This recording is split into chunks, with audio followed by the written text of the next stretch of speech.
We're very privileged to have a good friend of mine, a colleague of mine, someone who I have deep admiration and respect for. Nahanni Fontaine is, as the ebb and flow in government works, is doing a presentation at noon. So we've asked her to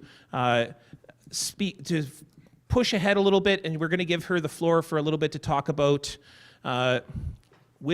issues involving women, the legislature, government, and also within our community. Now, if you know Nahanni, the work that Nahanni's done within our community is too long to list, and I would spend 10, 20 minutes listing off all of her accomplishments, but I'd call her as a writer, an activist, a mother, and probably someone who has been the go-to person on the issue of murder missing Indigenous women and girls within our community.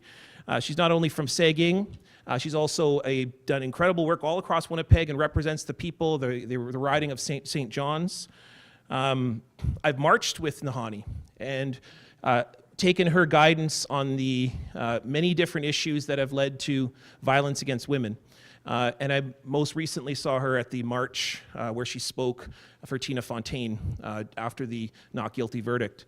And so it is a real honor to have an opportunity to hear Nahanni speak. We're going to give her, we'll say 10 minutes, but you take whatever time you wish to speak. And we're going to invite you to come up and speak. And so this speaker on the Feminist Lens panel, we're going to push that one a little bit ahead too, but I'm going to get some direction, as you can see over there. So I just got the eyes and the look, and I was like, I thought that's what I was supposed to do, but okay. But we definitely are inviting Nahanni to speak right now. So you actually.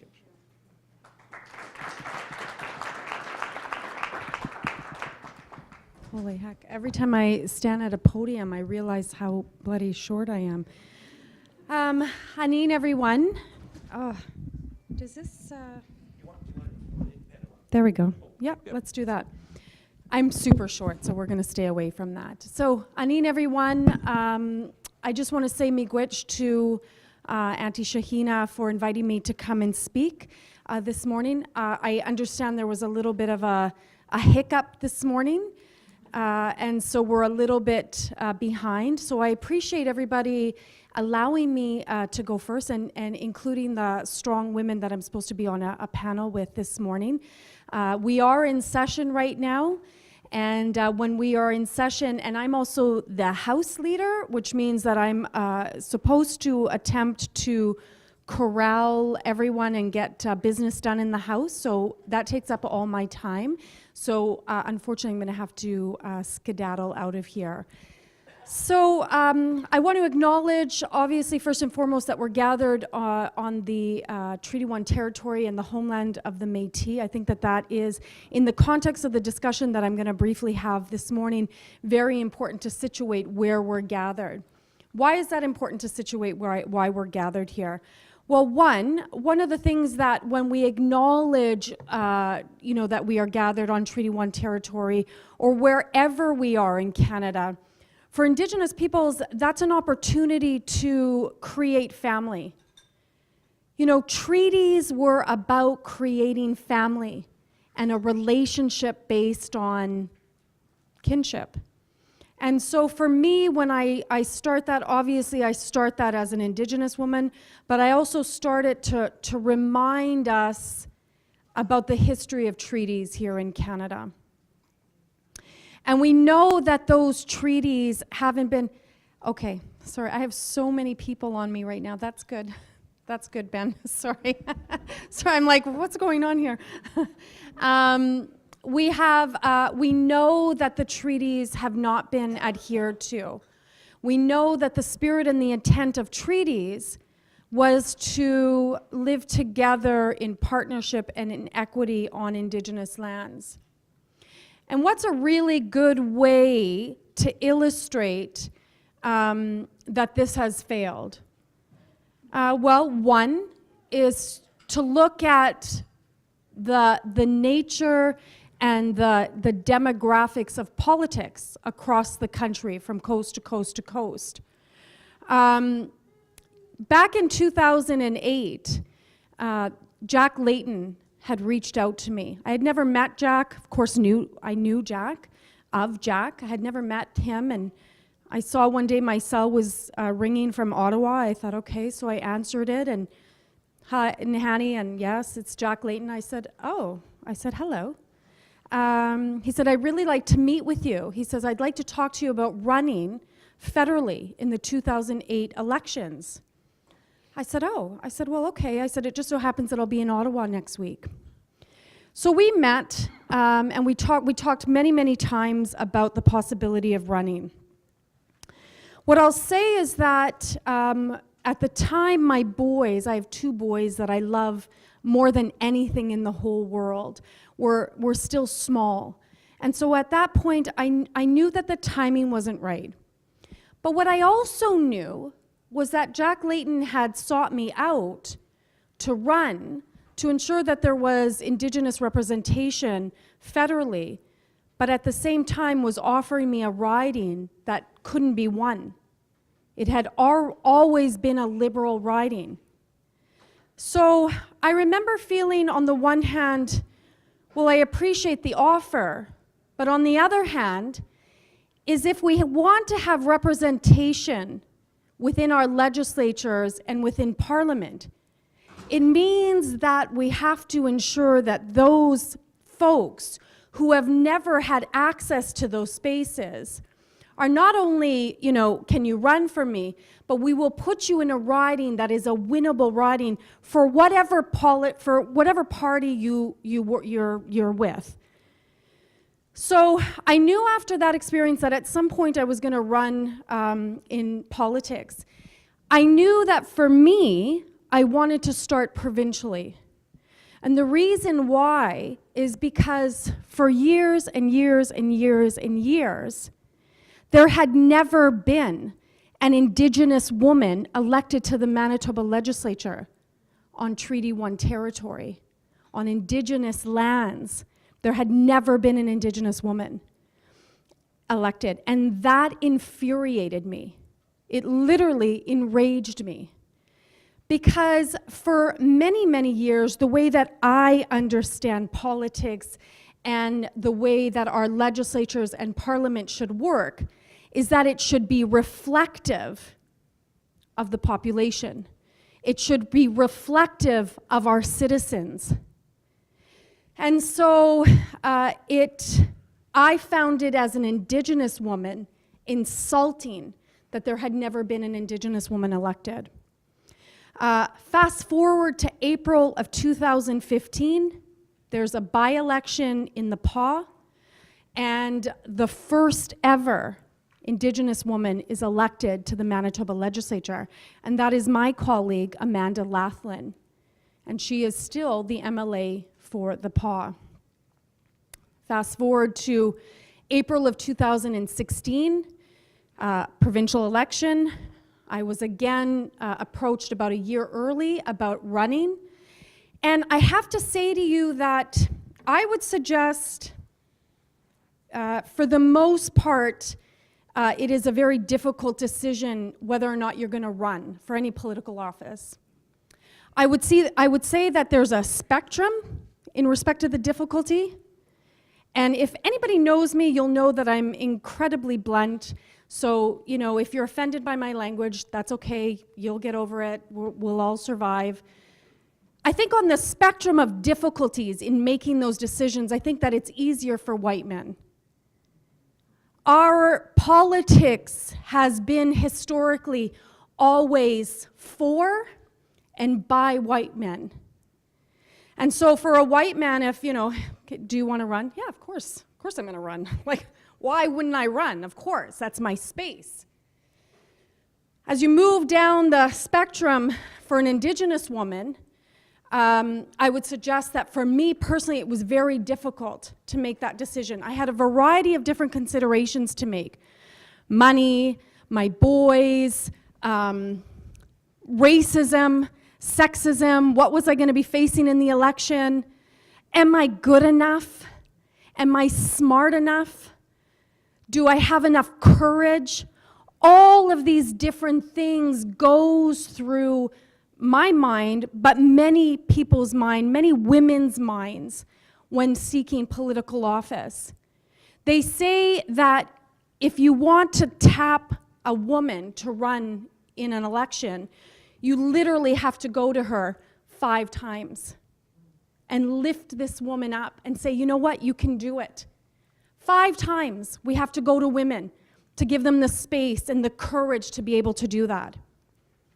Imagine if you're an Indigenous woman to seek office in a place and a space that has been a part of or the administrator of your misery and your oppression and colonization.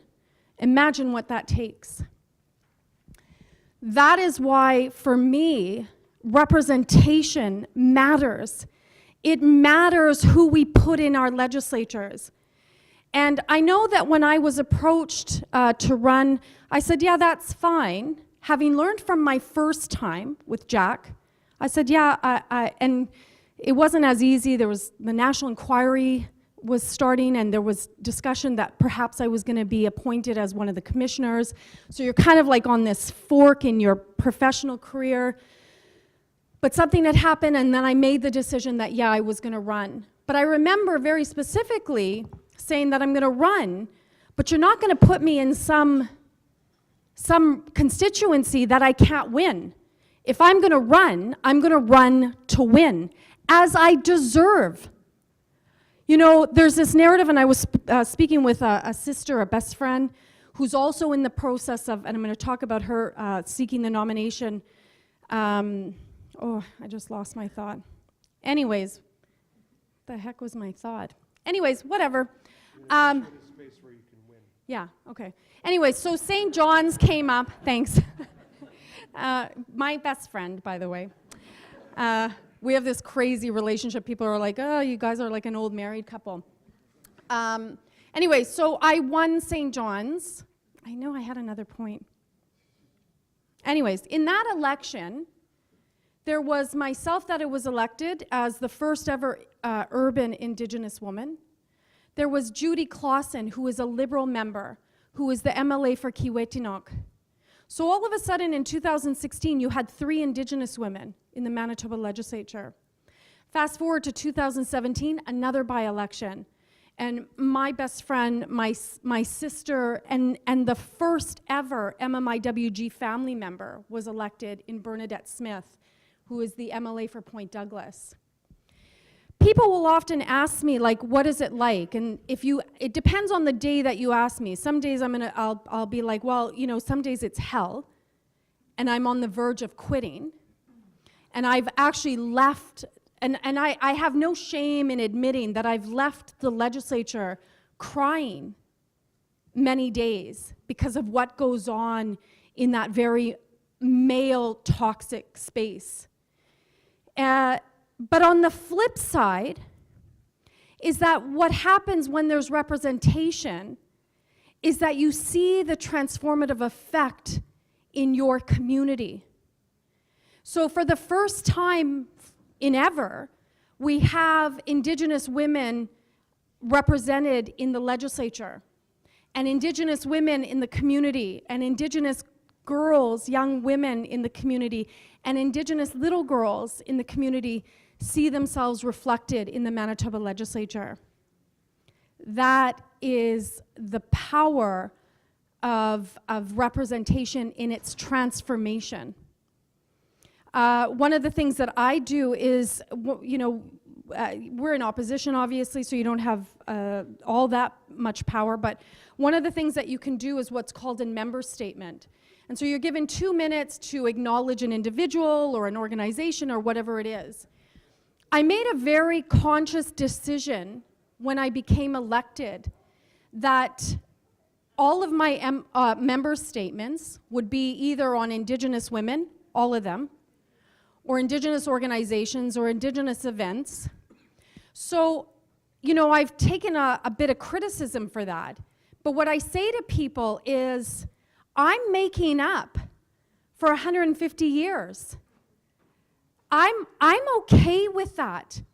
I'm okay to create space whereby women or Indigenous organizations who have never received any acknowledgement or appreciation are brought into that chamber and acknowledged and celebrated. I'm okay with that. I know I'm probably going over. Yeah, he says yes. I'm gonna say just a couple more words on why representation matters.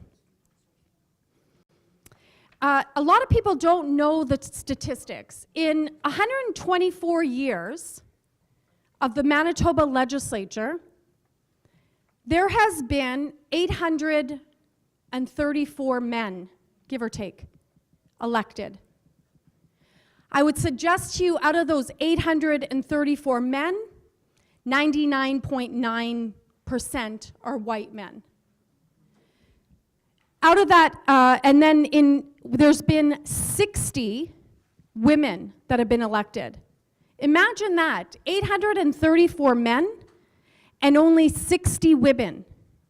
Of the 60 women, only 5 have been not white, 4 Indigenous, and 1 Filipino woman, who is actually, Flor Marcelino, the MLA for Logan, is actually the first woman of color to ever be elected. Again, transformative for the Filipino community. So in that whole history, we have only 5 non-white women. Do you know what else we don't have? In this very second as I stand before you, we have never had a black person elected to the Manitoba legislature. How many people knew that? There has never been a black person elected to the Manitoba legislature. In the same way that I was offended that there had never been an Indigenous woman, I am offended as a Manitoban that we have yet to elect a black person. Not a black man, not a black woman. You know what else we've never had? We've never had a Muslim person elected to the Manitoba legislature. Not a Muslim brother, not a Muslim sister. It is 2019. And if Manitobans don't find that offensive, then that means we still have a lot of work to do to educate on how important it is for representation. I spoke about one of my best friends, one of my sisters. Her name is Uzoma Asaguera. Uzoma is Nigerian.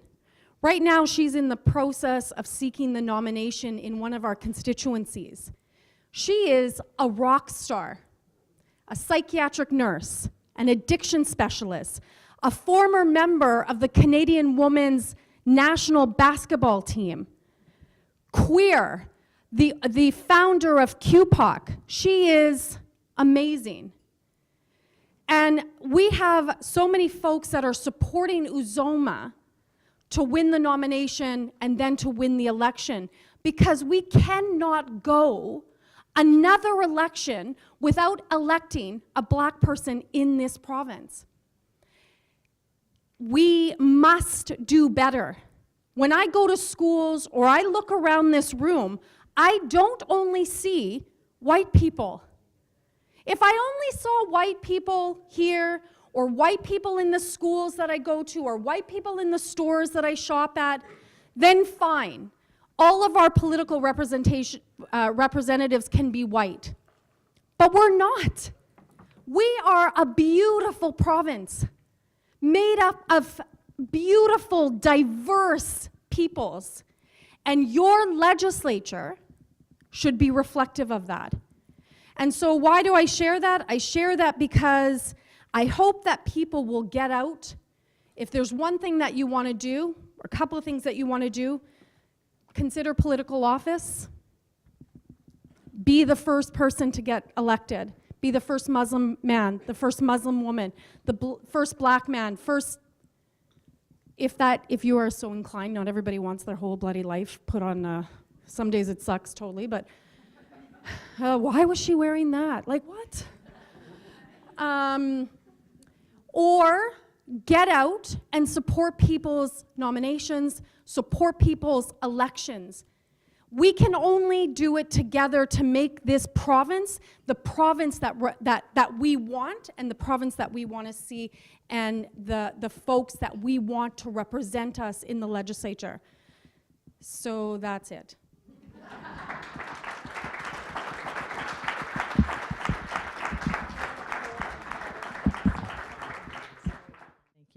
So my name's Toni Tilston-Jones, and you can read about me on the table because I don't want to brag or waste my 10 minutes talking too much about myself. Thank you very much for having me. I took some great liberties talking about feminism and what that means to me. So it's an honor to be here. I want to recognize that where we are gathered, Treaty 1 territory, the heart of the Métis Nation. Absolute honor for me to be here, to be among amazing women. It's a little less intimidating now that Nahanni is not sitting here, so thanks, Nahanni, for being really busy. Thank you to all of you who chose to be here today. I'm going to try to really speak today from my heart. I've written notes down. This is a sort of a tough topic for me to talk about. I'm going to be pretty critical about mainstream feminism. I'm going to deconstruct some things. I may challenge some of you in terms of the things that you believe or the things that you know to be true, and I might actually not say anything that is new to anyone. I encourage you, if you feel discomfort over any part of these 2 days, to step into the discomfort and not away from it. So to step into and explore what it is and why it is that you feel that, that's what these conversations are about. If we don't feel discomfort and we don't step into it, then we're going to be stepping away from the possibility of change. There's also a chance that something I say will offend someone. That's not my intention. However, it is a part of my journey in being an ally. So if I do, I invite you to come find me or to follow up with me in some way, to share with me how my words have impacted you, because that matters to me. So before I dive too deeply into what's going to really be a critique of mainstream feminism, and I want to ensure that I am very clear that I wholeheartedly am appreciative of feminism and the movement. I believe it has been a revolutionary social movement. It's made remarkable, life-altering social, economic, political, and cultural changes, struggling against systemic and structural resistance, overcoming it, outsmarting it, dismantling it. If it wasn't for feminism, I wouldn't be here. I wouldn't be part of this wonderful conference. A lot of us wouldn't be here. I wouldn't be employed as I am. I wouldn't own anything. I would likely not be able to love openly the person that I love. I would not have the level of personal safety that I currently have. I would not be considered a person. So I am very appreciative of that. Providing a critique to mainstream lenses of feminism does not, by default, negate the accomplishments nor the work of all feminists who've come before us, those who were vocal and well-known, and those who quietly fought the inequality and injustice in their everydays. I grew up in a very white, middle-class neighborhood. My school was very white, very middle-class. I went to university with very white and middle-class folks. Mainstream feminism was my feminism. It was a feminism for white, middle-class, university-educated, able-bodied, Judeo-Christian women, some who were queer, maybe. Regardless, it was a movement that told the stories of my world and of my experiences, and it still does. It wasn't until I got out into the broader world, still Winnipeg, but outside of Charleswood, where I met other women who were different than me, who had different stories. When I started reading literature and research, that I realized that mainstream Western feminist approaches had a long history of exclusion, of oppression, and of advocating for the rights of some women, but not all. My feminism, the movement to liberate women, was also oppressing them, and it still does. Since then, my journey has been untangling and understanding my role in this, how and what I may need to do to create or contribute to different outcomes. I didn't and still don't want a feminism that leaves any woman behind. I have benefited from it, and I continue to do so. I have to reconcile that and be honest with how the structures of racism, transphobia, ableism, Islamophobia, classism, and all other forms of oppression benefit me, because they do. I still make choices that effectively marginalize others. Feminism has been oppressive when it is focused for so long on sameness and one definition of what it meant to be a woman. Historically and currently, white middle-class women like me have used their own locations of privilege to silence or ignore the voices of other racialized and oppressed women. Women of color, Indigenous women, differently abled women, trans women, queer women, women with diverse religions, women who were born in other countries. Feminism needs to do a better job at acknowledging privilege and oppression. Feminists like me, who occupy very privileged social locations, must acknowledge their privilege, must acknowledge and honor that their experiences as women is not the experience of every woman. Historically and currently, the feminist movement is fractured along lines of race, ability, gender identity, sexual orientation, class, to name a few. So much so that many women have rejected feminism and in its mainstream form. Instead, they subscribe to womanism, mujerism, indigenous feminism, and other movements because it didn't include them. Even yet, there are still critiques that even those movements still oppress across other identities. Women who are differently abled, trans women, women of diverse religions, women of the Middle East, women of Africa. Thank you. Mainstream feminism, like other social movements, struggles to find ways to unite us without silencing our differences. A few weeks ago, I sat with 6 women who were very different from me in many ways. The majority of the women were Indigenous. A smaller minority were newcomer women. They shared intimately in the group and intimately with the group and with me, who was a stranger. Each of them talked about different but related stories of how they are overly and unfairly surveilled by actors in the system, mostly white women in child and family services, in schools, and in hospitals.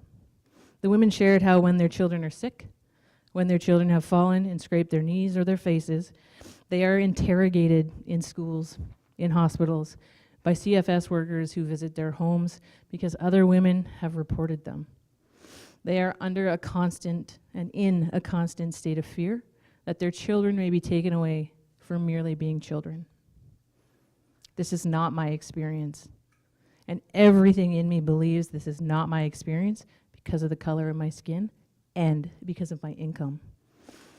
It has nothing to do with my or those women's parenting skills. And as a woman, I want to be part of a feminist movement that fights against this type of injustice, even when it isn't mine. One of my favorite authors and poets is Audre Lorde. She says, "I am not free while any woman is unfree, even when her shackles are very different from my own." The critique of mainstream feminism is not new. I do not have solid solutions, and likely mine won't be effective. Audre Lorde again says, "For the master's tools will never dismantle the master's house. They may allow us to temporarily beat him at his own game, but they will never enable us to bring about genuine change. Racism and homophobia are real conditions of all our lives in this place and time. I urge each one of us here to reach down into that deep place of knowledge inside herself and touch that terror and loathing of any difference that lives here. See whose face it wears. Then the personal, as the political, can begin to illuminate all of our choices." I have many hopes for what feminism can do in terms of helping us find the path to solidarity and unity. I'm not going to get to them all, but I have a big list, so I'll read a few. It's my hope that mainstream and dominant feminists and their feminist approaches can be better at understanding that their stories and experiences are not by default the experiences of other women.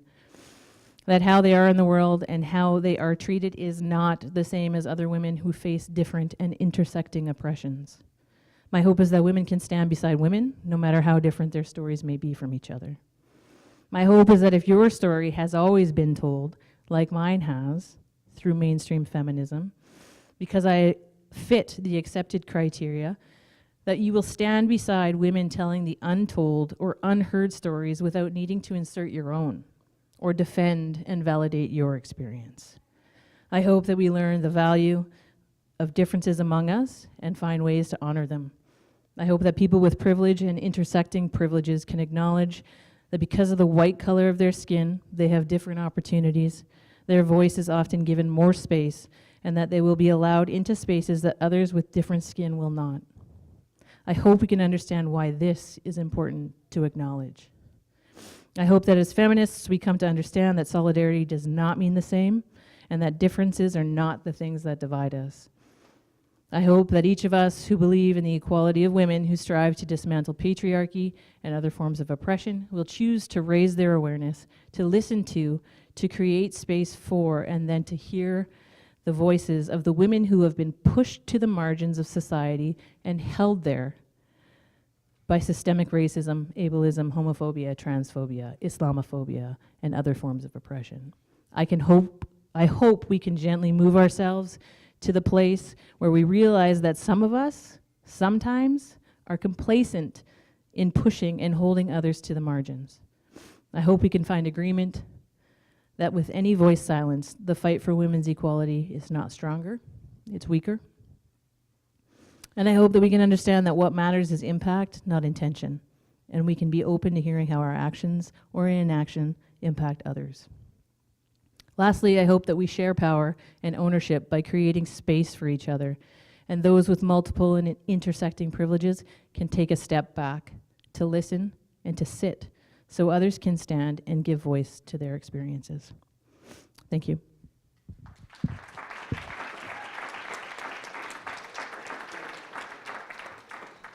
Thank you very much. I think we'll start with both 10 minutes. That'll give us food for thought, and then we'll have more of a discussion afterwards. Please, yes.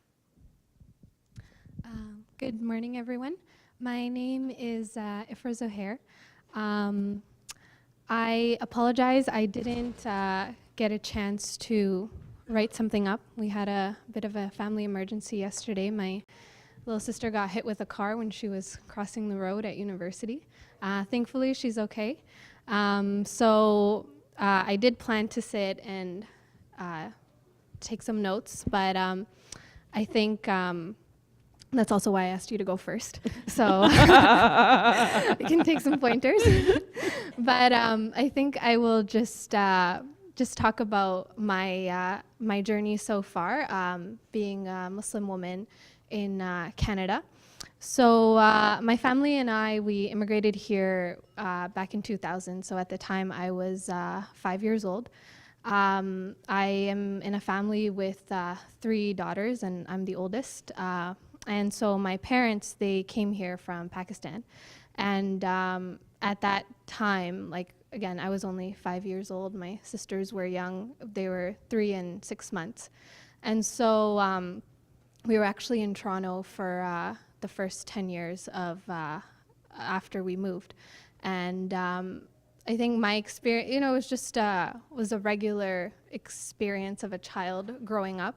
The community in Toronto, I found, especially at that time, it was a lot more diverse in terms of having individuals from all different parts of the world.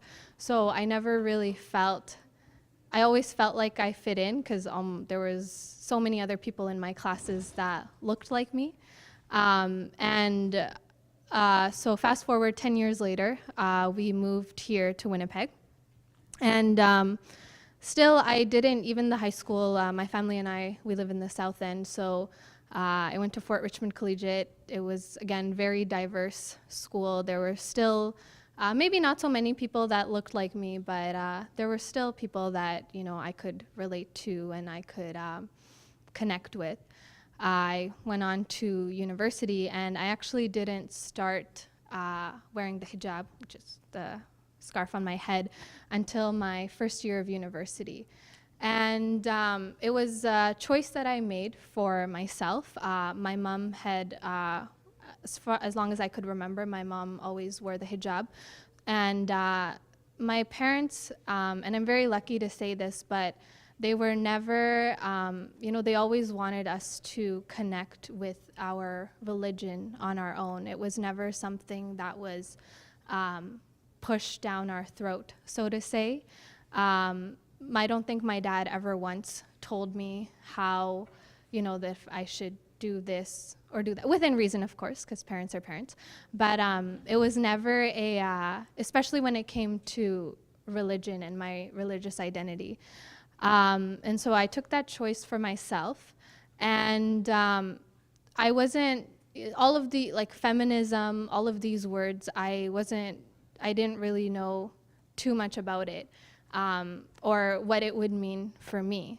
It was always that question, do you identify as a feminist or do you not identify as a feminist? And I'm like, well, as a woman, like, I feel like I kind of have to, right? Because isn't that what it is? And it wasn't actually until it was my last year of university, and I took a women and gender studies class, that I realized all the different parts of it, and I was introduced for the first time to the concept of intersectionality that you touched upon. And in just realizing that, okay, as a, first of all, as a woman, second of all, as a woman of color, and finally, as a woman that identifies visibly as a religious minority, and as a minority that to many people is, it can be someone that is, because of how Islam and Muslims are represented in the media, it can, it's a triple threat, as I like to call myself. And so, I was telling my sisters about this when Kubra approached me for this talk. I was telling her, and my sister's she's taking sociology, and so she said to me, what kind of feminism do you identify with? Like, are you a Marxist feminist? Are you this kind of feminist? And I was like, I don't know. And so I kind of had to go back to, what does it mean to me, and what do I identify with? And for me, my religion is a huge part of my faith. And so when I sat down to think about what that meant to me, it took me back to the roots of my religion. The religion that introduced the concept of feminism before it was even a word identified by theologians or anyone else, in a time where 1400 years ago, in literally a time of ignorance, where female children were buried alive because they were seen to be a source of shame for their families, in a time where women were treated as property of first their fathers and then their husbands, in a time where women had no say in any matters, whether it be political, educational, business, anything like that, where this is the time where this religion came down, and 1400 years ago gave these women a right to vote, a right to own property, a right to choose who they would like to spend their life with, choice to initiate divorce if they wanted to. So really, for me, that's what it went back to, right? Like, my idea of feminism comes from my religion. And maybe I may not have been aware of this until much later on, when I started studying the religion on my own.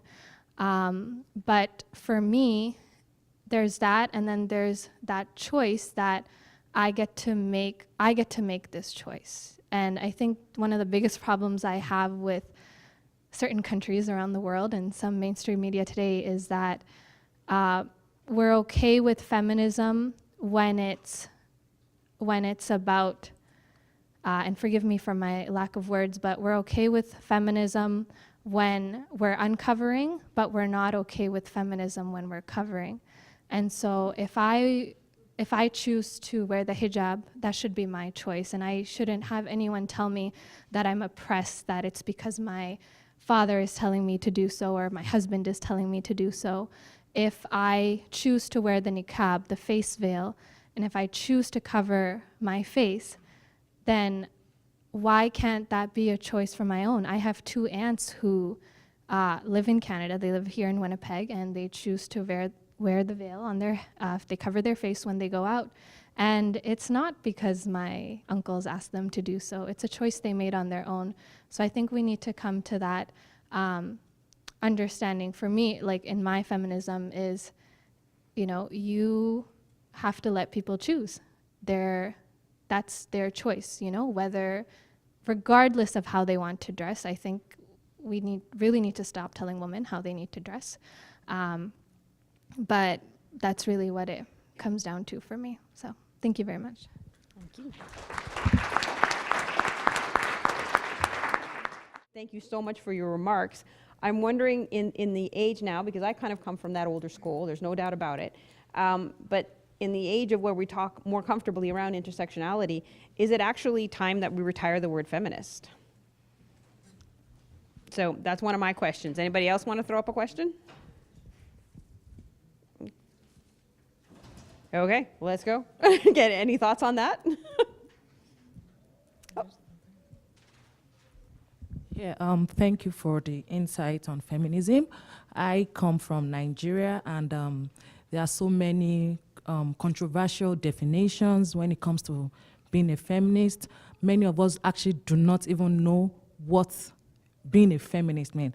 I remember Kate was asking me 2 days ago, and she said, "Are you a feminist?" And I said, "No."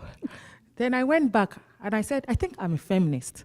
So I would want, in a layman's language, I would just like you to, I know you've said a lot about it, but I want you to give us a brief definition, because there are so many contrasts when it comes to the responsibilities of women in the house, in the place of work, in the worship place, and everything just seems to be mixed up and horrible.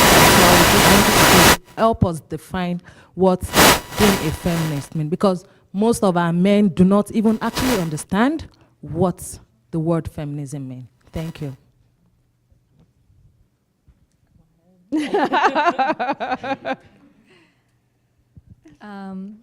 That's, I don't know if I can give you a layman's term for it, but, you know, I think it means something to each of us, and it may mean something different to each of us.